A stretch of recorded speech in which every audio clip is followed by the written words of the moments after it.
রোজার আগে এটাই ছিল বাংলাদেশে আমার শেষ দাওয়াত। ইনশাল্লাহ বাংলাদেশে আসার পর রোজার ভিতরে আমি আমার বাসা সবাইকে ইনভাইট করব। সবাই মিলে একসাথে ইফতার করার মজা কিন্তু অন্যরকম থাকে। বাইরে যাবো বলে আমি অনেক কিছু অর্ডার করে ফেলেছি। আচ্ছা তোমরা সবাই গেস করো তো এবার আমি কোন দেশে যাচ্ছি।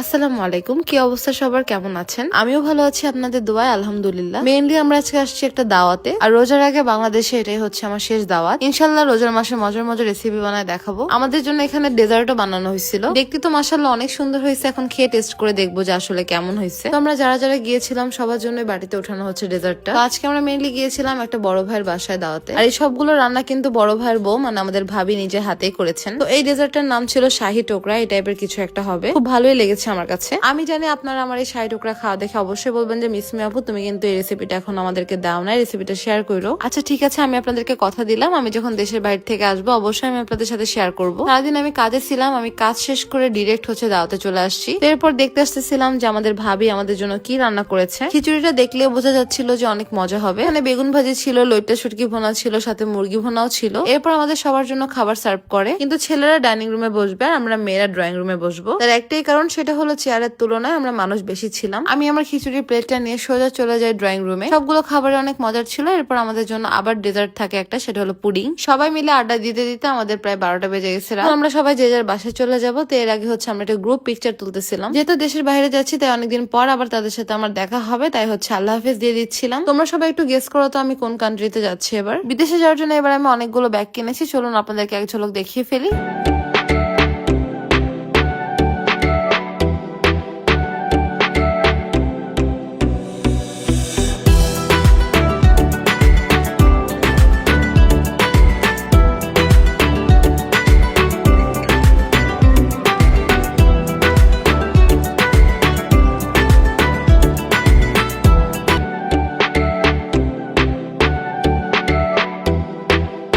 এখন আমি আপনাদেরকে আমার দুটো পছন্দ করা ক্রাউন দেখাবো। তো এই ক্রাউন দুটো পরার পর আমাকে কেমন লাগতেছিল অবশ্যই কিন্তু কমেন্ট করে সবাই জানাবা। শুধুমাত্র এগুলো না, আমি ইনার জন্য পান্ডা, হার্ড, র্যাবিট, হ্যালো কিটি এগুলো নিয়ে আসি। ইনায়াকে এখন আমি এগুলো দেখাই নাই, ইনায়াকে এখন আমি ডাক দিব, দেখি ইনার রিয়াকশন কেমন হয়। এরপর আমি ইনায়াকে ডাক দিই ইনার এক্সপ্রেশনটা দেখার জন্য। তো আমার মুখের কথায় না, আপনারা দেখলে বুঝতে পারবেন যে আমার মেয়ে কত পরিমাণে খুশি ছিল। আর বাচ্চারা কিন্তু এই টাইপের জিনিসপত্র পছন্দ করে। এরপর আমি আমার জন্য অনেক কিছু অর্ডার করে ফেলি। এখানে অনেকগুলো জুয়েলারি আইটেম আছে, সাথে ব্লাশ, লিপস্টিক, কাজল, গ্লস অনেক কিছুই আছে। সবগুলো জুয়েলারি আইটেম অনেক অনেক সুন্দর ছিল। এক একটা পরে পরে আমি দেখতেছিলাম যে আমাকে কেমন লাগে দেখতে। এখানে সবগুলো জিনিসই হচ্ছে আমার এক একটা পছন্দের জিনিস। এই ব্লাশ গুলো খুবই সুন্দর ছিল। আমি আপনাদেরকে একটু দেখাচ্ছি এই ব্লাশ গুলো আসলে শেড গুলো কেমন আসবে। আমি টোটাল আমার জন্য এখানে 3টা ব্লাশ নিয়েছিলাম। সবগুলো শেডই কিন্তু আমার নিজের পছন্দ করা শেড। এখানে আমি এক এক করে আপনাদেরকে সবকিছু দেখিয়ে দিচ্ছিলাম যে কোনটা কেমন আর কি। ব্যাগ থেকে শুরু করে এতক্ষণ পর্যন্ত যে কয়টা আইটেম দেখাচ্ছি সবগুলো কিন্তু আমি একটা পেজ থেকে নিয়েছি। ও আচ্ছা, আমি কিন্তু সেম পেজ থেকে এটাও নিয়েছিলাম। এটা আমি আমার জন্য নেই, এটা ইনার জন্য নিয়েছি। বাট ইনায়া হচ্ছে এখন কানে দিতে চায় না, তাই আমি একটু ফাঁকে চান্সে ডান্স মেরে নিচ্ছি। এই পেজ থেকে আমি এতগুলো প্রোডাক্ট পারচেস করেছি, সেই পেজটাকে ভিডিওর ক্যাপশনে আমি মেনশন করে দিব। আপনারা দেরি না করে চাইলে কিন্তু অর্ডার করতে পারেন আপনাদের পছন্দ মতো প্রোডাক্ট গুলো। তো এই ছিল আমার আজকের মতো ছোট একটি ভিডিও। ভিডিওটি ভালো লাগলে অবশ্যই কিন্তু পেজটাকে ফলো করে ফেলবা, সবগুলো ভিডিওতে লাইক কমেন্ট শেয়ার করে ফেলবা। আজকের মতো ভিডিওটি এই পর্যন্তই। আল্লাহ হাফেজ সবাইকে, আবার দেখা হবে নতুন ব্লগে।